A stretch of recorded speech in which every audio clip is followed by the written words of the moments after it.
सन 2024 में आत्महत्या हुई है करीबन 1.5 लाख की पूरे देश में, उसमें से 14,000 जो आत्महत्याएं हैं वो छात्र से अनियमितताएं चल रही हैं। तो ये जो है कि करीबन 22 लाख अभ्यर्थी नीट के रहे हैं, 18 लाख अभ्यर्थी सीबीएसई के रहे हैं, 17 लाख आपके यूजीसी के रहे हैं। इन लाखों बच्चों की जो भविष्य के साथ खिलवाड़ करने के लिए सिर्फ और सिर्फ जिम्मेदार एक ही व्यक्ति है, वो केंद्रीय मंत्री शिक्षा मंत्री धर्मेंद्र प्रधान है। और उनको जिम्मेदारी से बचने के बजाय इस्तीफा देना होगा, इस्तीफा देना चाहिए तुरंत तत्काल प्रभाव से, क्योंकि इतने लाखों बच्चों का भविष्य बर्बाद हो चुका है। सन 2024 के एनसीआरबी की रिपोर्ट है कि जो सन 2024 में आत्महत्या हुई है करीबन 1.5 लाख की पूरे देश में, उसमें से 14,000 जो आत्महत्याएं हैं वो छात्रों की रही है, स्टूडेंट्स की रही है। तो स्टूडेंट्स में आजकल प्रेशर लगातार बढ़ता रह रहा है। स्टूडेंट अपना छात्र पे लगातार इतनी मेहनत कर रहा है, कोचिंग सेंटरों में जा रहा है, ट्यूशन जा रहा है, स्कूल में पढ़ाई कर रहा है, उसके बाद जब वो एग्जाम देने जा रहा है तो एग्जाम में घपले हो रहे हैं, एग्जाम पेपर लीक हो रहा है।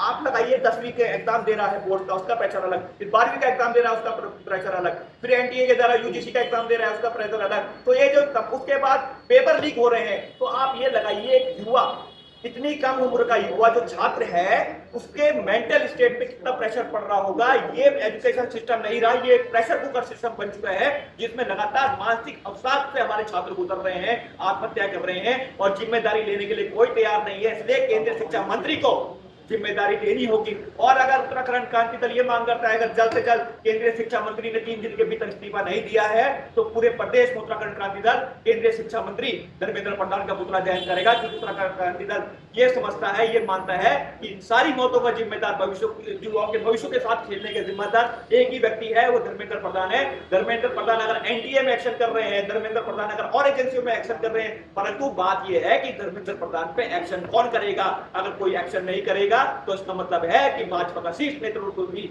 इन केंद्रीय शिक्षा मंत्री के साथ मिला है, क्योंकि केंद्रीय शिक्षा मंत्री धर्मेंद्र प्रधान इन ब्लैक लिस्टेड एजेंसियों के साथ मिला है, इन पेपर लीक करने वालों के साथ मिला है।